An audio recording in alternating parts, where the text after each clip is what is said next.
Yo, yo, yo, yo, yo, check this out. Real quick video, like I always say. It's gonna be a good video. Um, we're gonna talk about like more of what we talked about last time, Deion Sanders, why Deion is catching hell, all this other shit. We're gonna talk about it.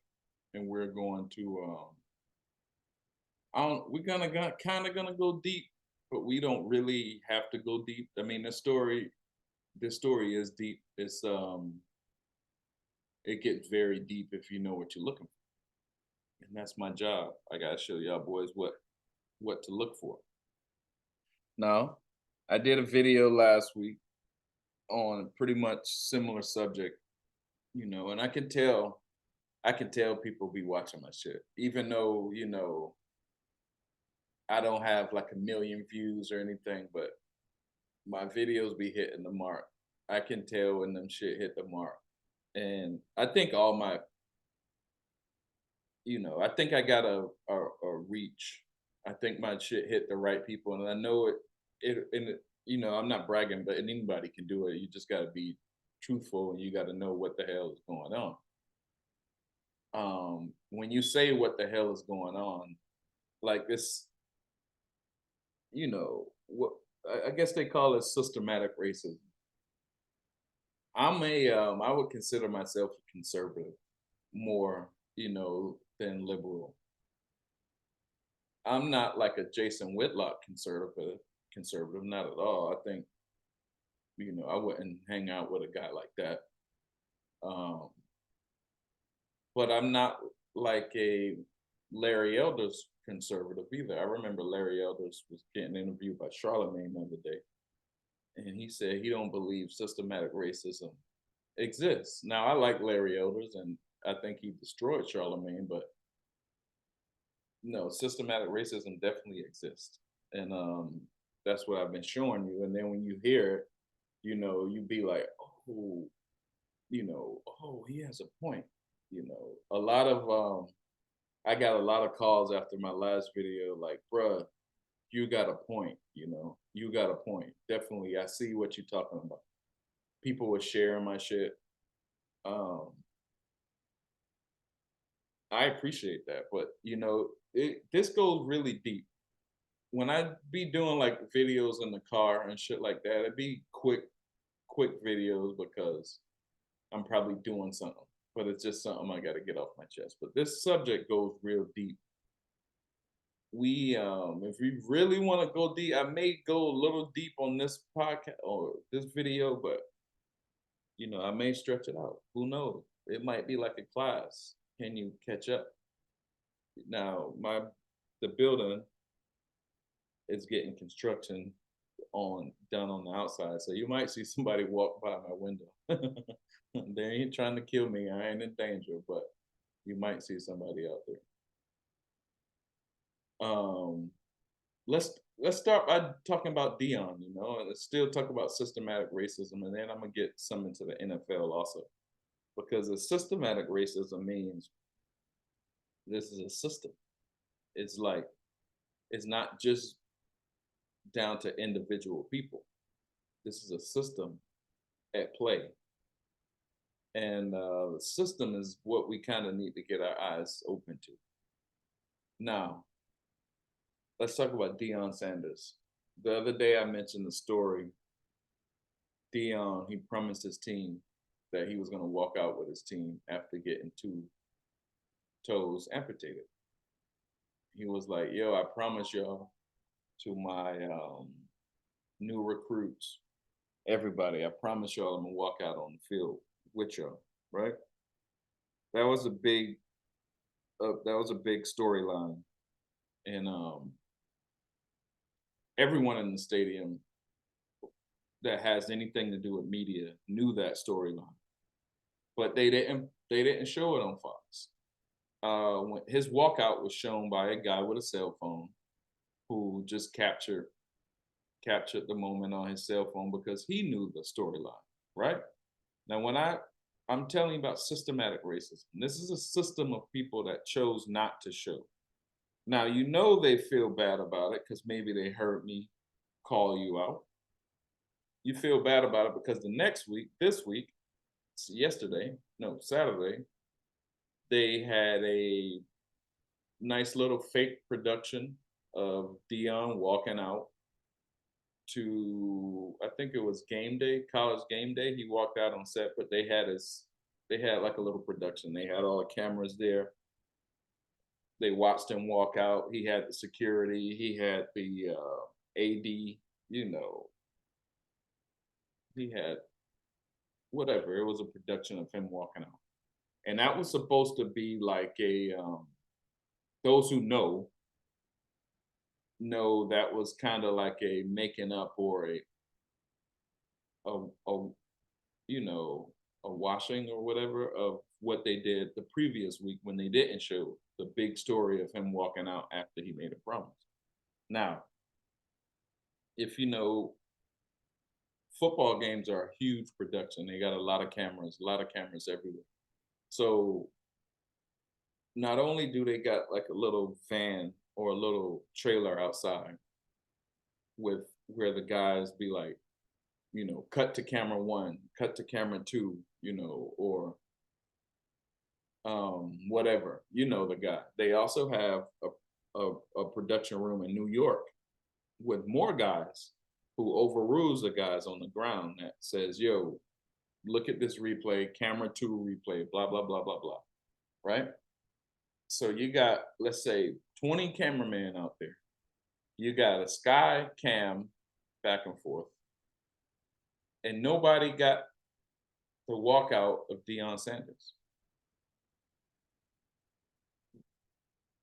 And then the next week, you try to make up for it by producing a fake walkout for Deion Sanders and be like, oh, Deion, look at all your people.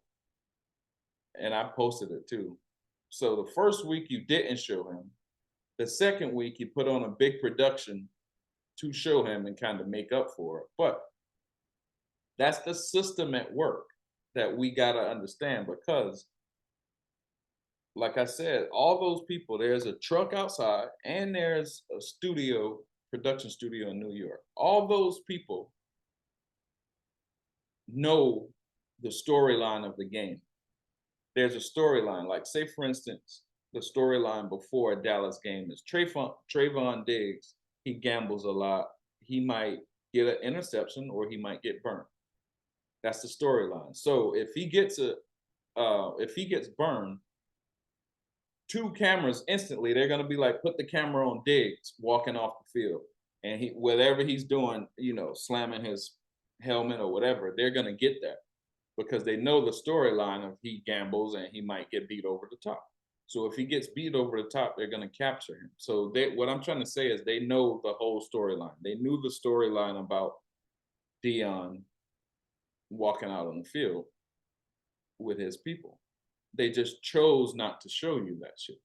So when they choose not to show you, is because like that is a big feel good story. That should have been a big feel good story. That should have been front page, but it wasn't. On top of Deion was getting all the hate from all the coaches and the media, they didn't show he persevered. That was purposely not shown because they didn't want Deion Sanders to look even cooler than what people were already saying he is. They wanted him to look worse. So not only were they dissing him all over the media, all these coaches dissing him, they also didn't show a part of him persevering. They purposely didn't show that. That is systematic racism because the system chose not to. When he was getting prepared and walking out to the tunnel and getting all the people, that's like a 30-minute process.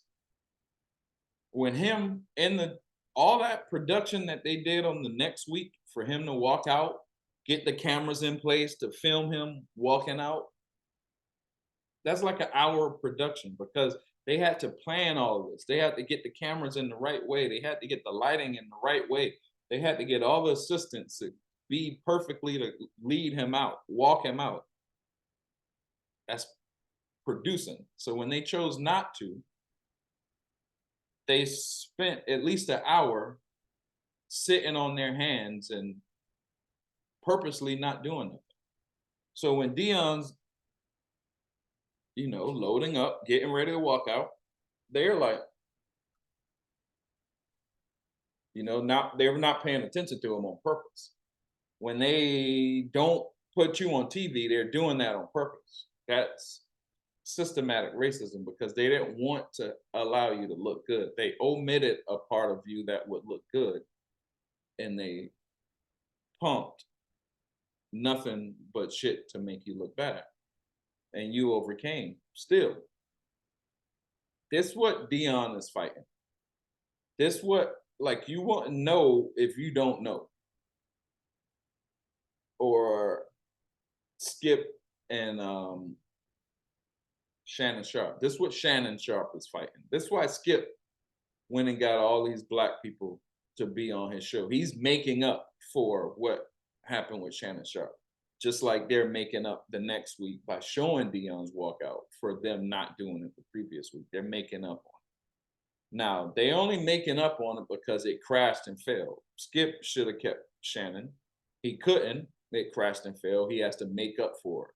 He put Keyshawn Johnson, Michael Irvin, Richard Sherman. And I want to say, because my last video, for some reason, Keyshawn slipped my mind, but Keyshawn and Michael Irvin and Richard Sherman, they're all legendary. But this is who, and what I say, I like Skip's new show. I really do, even though I don't really like Skip like that. But that dynamic he put together is pretty dope. Here's a story about Keyshawn Johnson. Back in the day, y'all know Keyshawn from Compton he's from Southern California. I remember a story where somebody robbed Keyshawn of like a chain or his rims or some shit like that.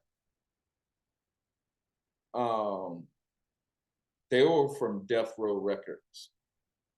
And the story is, I ain't saying Keyshawn did this, but the story is Death Row Studio got shot the fuck up that night. I ain't saying Keyshawn did it, but that was the story. I ain't saying somebody had a Uzi, but that was the story. That's who Skip got on his show, Keyshawn Johnson. And I love it that he keep getting a shot because Keyshawn don't let shit slide. And that's what is the undertone of all of these conversations. There's some systematic racism going on. And a lot of times black people let the shit slide. Now, the same way they omitted Deion, his walkout, which should have been a great tear-jerking story. The whole America should have cried. The same way, move it to the NFL. What happened this week? We had week 1, bunch of teams lost who, people thought was kind of good. I was listening to, I think it was like Fox Sports Radio last night. I can't remember exactly whose show it was, right? Remember what I said about omitting. So they had a story, who did they like after week 1 and who did they not like? Who was disappointing? Who disappointed you the most?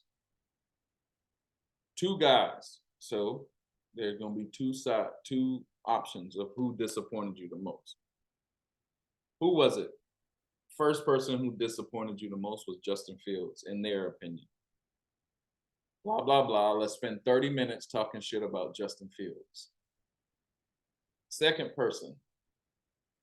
This is the second guy now. So there's only 2. Second person who disappointed you the most was Geno Smith. Then you kind of look, you like, because both of them had better games than Joe Burrow. Joe Burrow, the new richest man in the football NFL, didn't even have 100 yards. On all of the sports shows, nobody talked about Cincinnati losing. And I'm going to explain why. You might think that, that's this media, bro. This is media. You got to understand how this shit works. So we just spent 30 minutes talking shit about Justin Fields for being disappointing. On that Justin Fields shit, we also, while we're talking shit about him, they uplift um his white counterpart, Trevor Lawrence, because Justin Fields and Trevor Lawrence been going back and forth since like high school. So they talk shit about Justin Fields and uplift Trevor Lawrence in that segment of most disappointing this week. In the other segment, they talk shit about Geno Smith. They uplifted um, the Rams quarterback, the white kid, the white dude. And they omitted, they uplifted Matthew Stafford, talked shit about Geno Smith, and omitted Joe Burrow. So the top, I mean, when your subconscious see this, you see two black faces. Uh, Justin Smith, Justin Fields and Geno Smith with negativity talked about, bad shit. You see two white faces with positive shit talked about. You don't see another white face, Joe Burrow. We're gonna admit his story. We're not even gonna talk about he didn't even get 100 yards this week, and then boy got dragged. Why are we not gonna talk about that? It's more why we're not gonna talk about that because they got beat by Cleveland.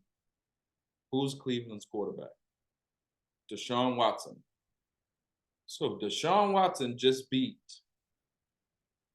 the richest player in the NFL when Deshaun Watson used to be the richest player in the NFL. And when it was Deshaun Watson's time to get a contract, somehow 22 rape cases just showed up out of the blue because he said he didn't want to play for Houston no more when it was time for him to get a contract. Right?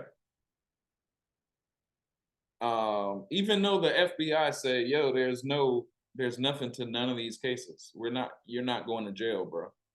You beat all 22. You beat all 22.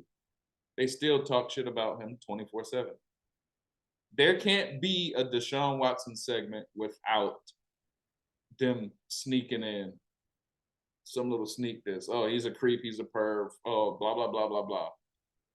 There can't be a Deshaun Watson segment that says, oh, he just demolished Joe Burrow.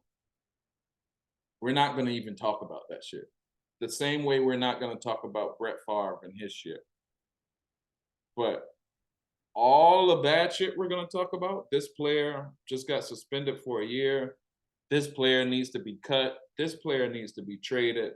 Kyler Murray don't do homework and he plays Call of Duty, and we're going to tank the whole season so we can get another quarterback.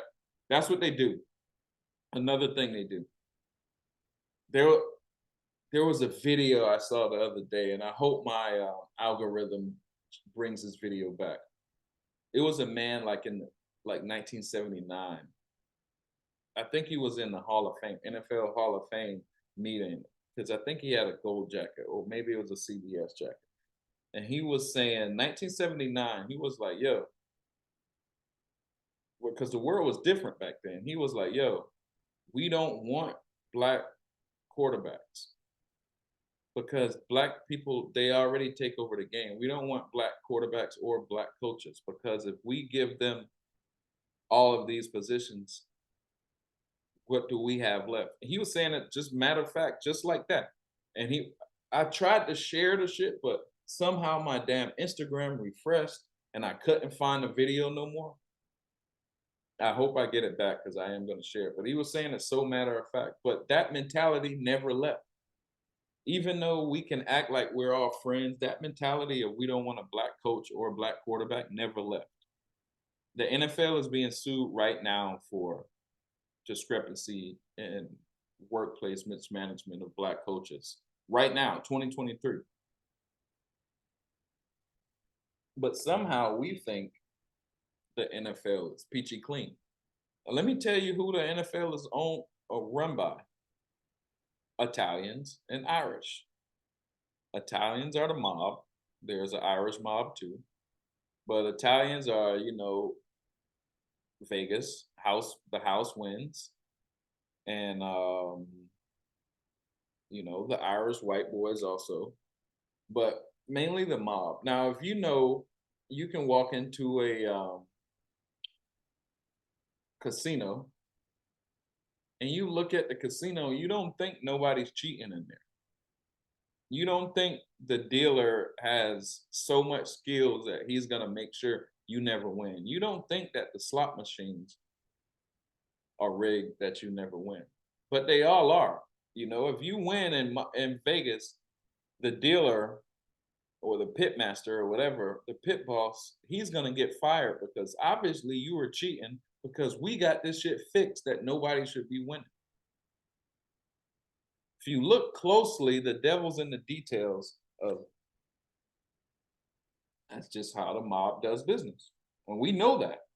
So do you think they just got to the NFL and were like, oh, we be fixing everything, but we're not gonna fix the NFL. No, the NFL has been investigated plenty of times by the FBI for fixing games. The NBA has too. Plenty times, right? By the FBI, the same FBI that investigated Deshaun Watson and said Deshaun Watson didn't do nothing. But every time somebody talk about Deshaun Watson, they bring up the allegations. What if every time we talk about the NFL, we bring up the allegations of y'all being caught for cheating and rigging games? Y'all being caught for being unfair practices to black people. Y'all been out in the open saying y'all don't want black people at the highest positions in the NFL. What if we bring that up every time we talk about you? Because when did that stop? When did y'all come out and say, damn, bro, we've been fucked up towards black people. Let's stop. Let's be cool. Let's not. Let's not be this way anymore. That never stopped. We just, some black people don't bring it up. They let it slide and it just keeps going. We just go along like it's not happening. Yet the black African American male is 76% of the NFL. Yet the highest paid coach is white, the highest paid offensive player is white, the highest paid defensive player is white. 98% of the Super Bowl winners are white. The highest paid agent is white. The highest paid law firm, sports firm is a bunch of white boys. How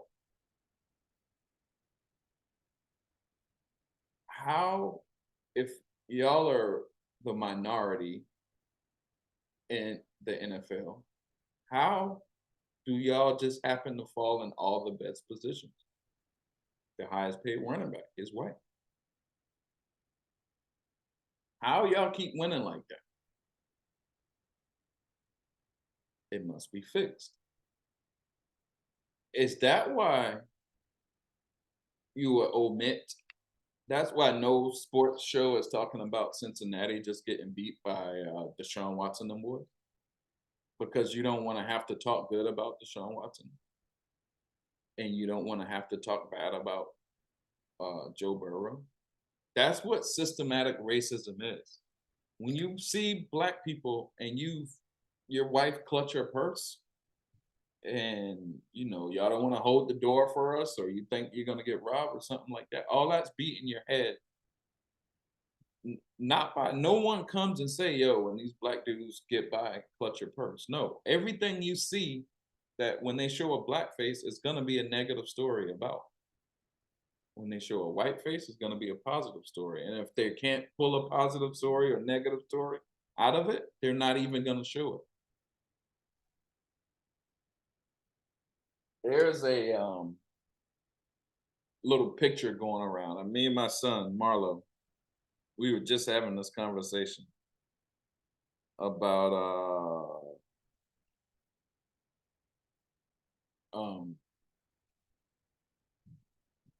Tom Brady. There's a picture going around about Tom Brady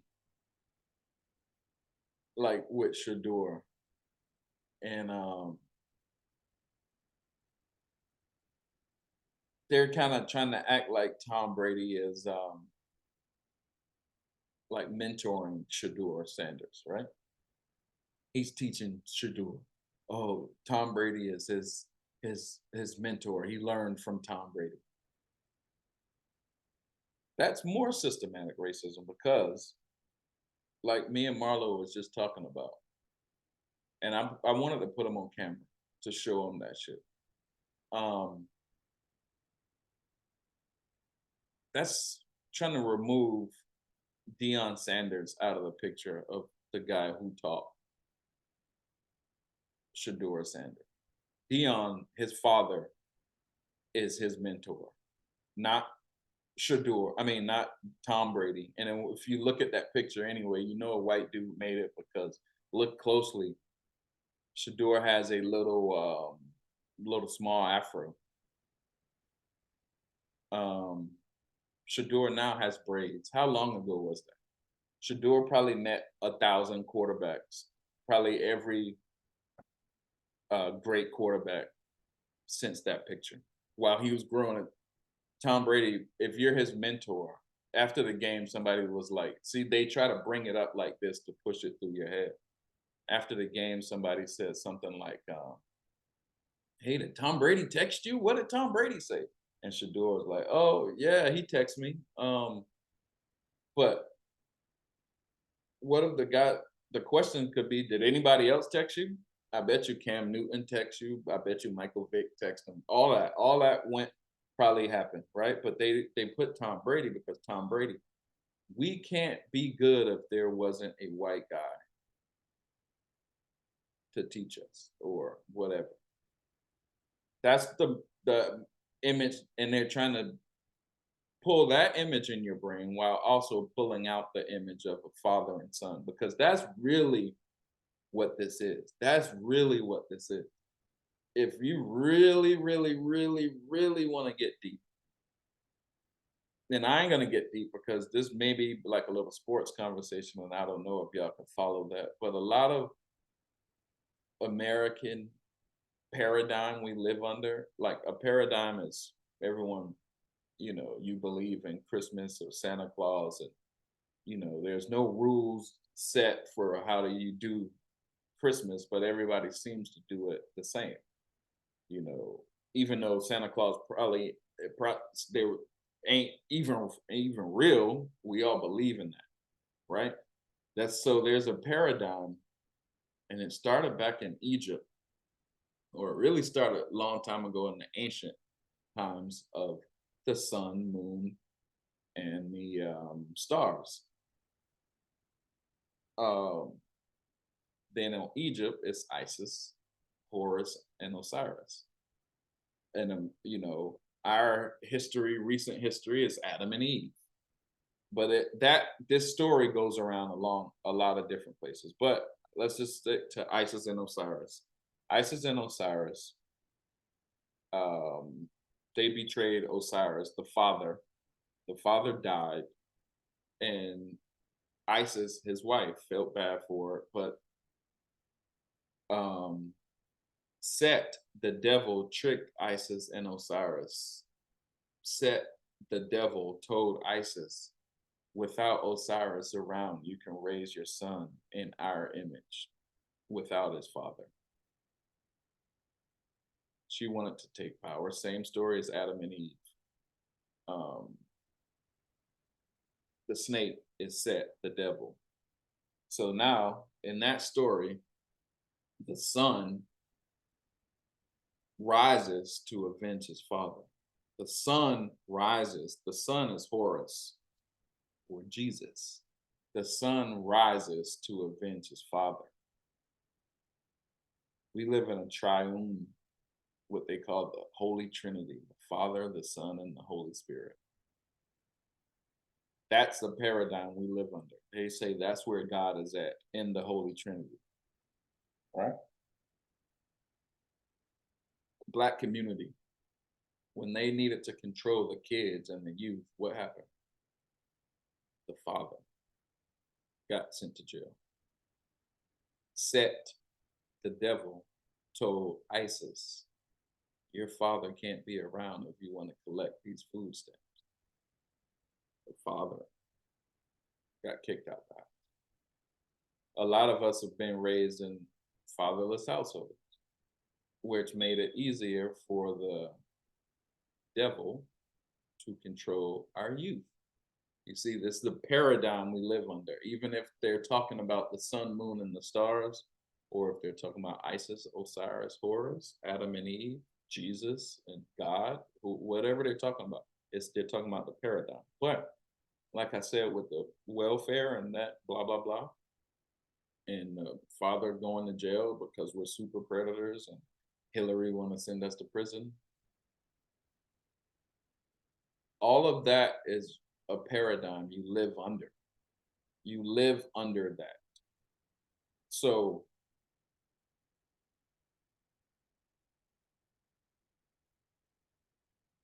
if God is shown in the Holy Trinity, you see why they went so hard at LeVar Ball. Father, Son, and the Holy Spirit. Get the Father out of the way. The Father is causing them pain. We're not going to show or we're going to omit the good shit about what the Father did. Shador, Deion, Father, Son, Holy Spirit. Mojo, that it got Colorado sold out all year. All these people, Colorado got the highest ratings. All of this shit going on. It's the Holy Spirit. You got the Father and the Son right there. You got the Holy Trinity right there. You have God right there. But systematic racism won't show you God as a black guy. Won't show you the Holy Spirit as that. We're going to omit that. Tom Brady is the new reason Shador is good, not Deion.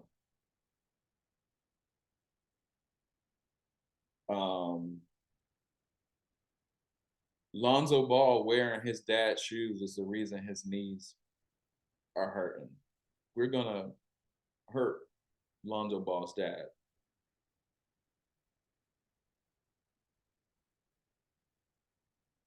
That's systematic racism. That's a whole system preventing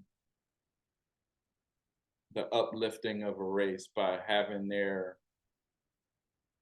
heroes or people who they may look up to or maybe even worship, but we're going to make them look bad. I'm a Bills fan. I want y'all to look out for this tonight when y'all watch the game.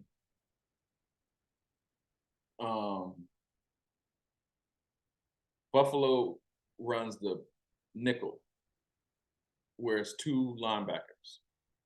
Buffalo had last year, we had Tremaine Edmonds and Matt Milano.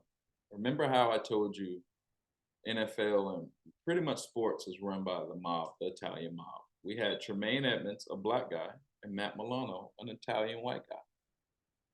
Now, Tremaine Edmonds was the middle linebacker, who everybody that knows anything about football knows the middle linebacker is the best linebacker because he has to do the most. He has to spy the quarterback. He has to hit the seam with the tight end, and he has to look for the crossers. He got 3 jobs.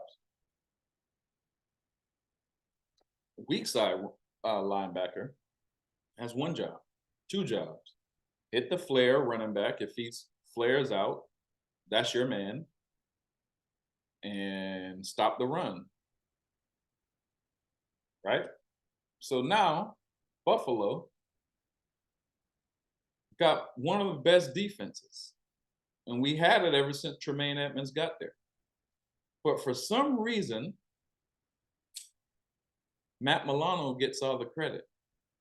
Recently, Matt Milano got to be an all-pro, got an all-pro vote. But he didn't get more tackles than Tremaine Edmonds, and Tremaine Edmonds missed 3 games. 3 games that we sucked with him without. When Matt Milano played his position, middle linebacker, he sucked. We sucked. But Matt Milano got the all-pro nod, gets all the credit. And I'm not really Matt Milano, he's good, but he's not Tremaine Edmonds good. He's not an all-pro. He's like the weakest link. Every time someone goes at Buffalo, our weakness is stopping the run. That's Matt Milano's job. They say, "Oh, Matt, he's a coverage linebacker." But who's he covering? He's covering a running back. Running backs are the fourth option. So if they don't throw the ball to the fourth option, doesn't mean you got to win, Matt Milano. It just means they didn't throw the ball to your option. But all of Buffalo's fans, or 90% of Buffalo fans, think Matt Milano is better than Tremaine Edmonds. Every time they talk, even in all the Bills Mafia chat rooms, there's people going out and waiting for Tremaine Edmonds to get, while he plays on Chicago, waiting for Tremaine Edmonds to get hurt or something bad happen to him so they can laugh at him compared to Matt Milano. This has been going on ever since Tremaine Edmonds and Matt Milano was playing together. They talk so much shit, and Tremaine Edmonds is Tremaine Edmonds is 3 times better than Matt Milano. The NFL, I've seen it, and I want y'all to watch this for the game tonight. The NFL, Matt Milano, Buffalo gang tackle, right? Matt Milano would come and put a hand on somebody, and the NFL would give him a solo tackle for that shit. I watched it. I was like, if Matt Milano is an all-pro, I start watching their stats. Like, I don't remember Matt Milano doing anything good. You know, he pushed Tua down after the play. That don't mean you're good. He tackled Matt White after the play and hurt Matt White's ribs after Matt White got sacked like 50 times by us. But you didn't get a sack. That don't mean you're good, but whatever. So I started seeing how the NFL will elevate Matt Milano's stats over Tremaine Edmonds. Like, it will be a tackle with like 3 people. If Matt Milano was in the vicinity, for some reason he got a solo tackle. Watch this shit. I called them boys out on ESPN. I tweeted them, ESPN and the NFL. And Tremaine Edmonds still beat you, have more tackles. So if you're an all-pro, what the hell was Tremaine Edmonds?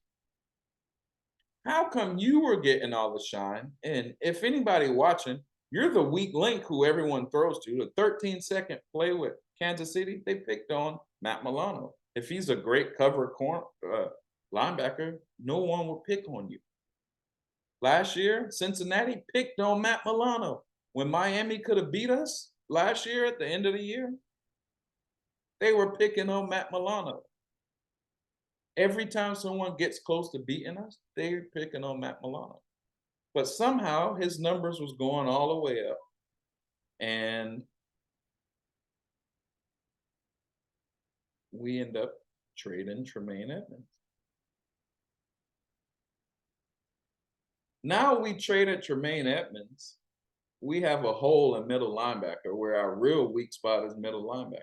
But if we have an all-pro, Matt Milano, why are you not playing middle linebacker? Because you're really not no all-pro. You're just Italian, and the Italian people who write about sports, who give us the glory or not, just gave you the glory because you're Italian. And they didn't give Tremaine Edmonds the glory because he's black. I watched this shit still in 2023. How many times is that going on? Last year, they wanted Tom Brady's team to get in the playoffs, so everyone had to tank. in his division, which means they're not going to play Jameis Winston. The Saints are not going to play Jameis Winston. They're going to play the Red Rider, who whatever is not nowhere near as good as Jameis Winston. But for Tom Brady to get in the playoffs with a 7-9 record, the Saints had to be just as bad. So we're gonna keep Jameis Winston. And watch this. Every time a new black quarterback gets in the league, he takes the position of another black quarterback. So when they're saying, oh, we got a tank for Caleb Williams, what's gonna happen is now Kyler Murray is gonna be fired and looking for a job and trying to be like Geno Smith because he's gonna have to beat out someone now. Or they're trying to set up Russell Wilson. Oh, Shedeur Sanders coming in. So, oh, Russell, you're out of here. Or, any other black quarterback coming in. Oh, I even heard Colin Cowherd say, CJ Stroud, you might be out of here. They were even talking about trading Justin Fields last year after he ran for 1,000 yards. Why do that? Like the guy had said like I said at the beginning of the video, we can't allow too many black coaches or too many black quarterbacks because they'll take a hold of the game. Same with the NFL. But what is that called, bro? You know how you say, oh, you don't like gay people, you're homophobic, or you don't like trans people, you're transphobic. If you don't like black people, are you like Afrophobic? What is this called? This is systematic racism. And I'm a conservative. But this is systematic racism. Still today at 2023. This is the shit that we got to open our eyes to.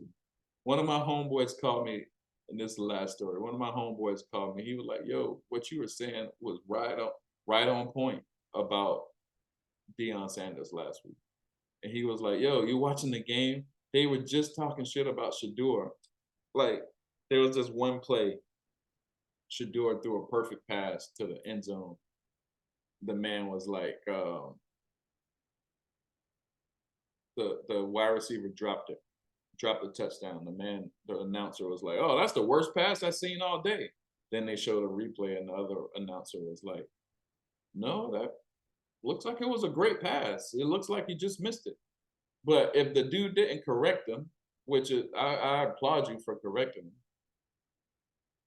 You homeboy just shit on Shedeur Sanders for no reason. My homeboy, he said, damn, dude was ready to shit on Shedeur.